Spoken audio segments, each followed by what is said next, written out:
Umarangkada ang Leg 2 ng Tamiya Mini 4WD Philippine Cup 2025 nitong weekend April 5 at 6 sa Ayala Mall Circuit sa Makati.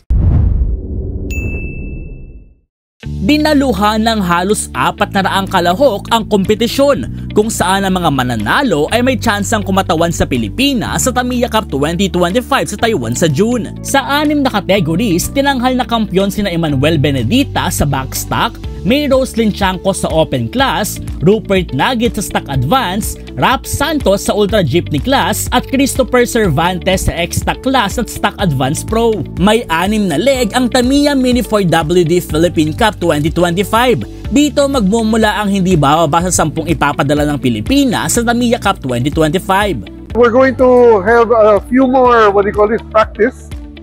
We're going to put out the racetrack a few more times.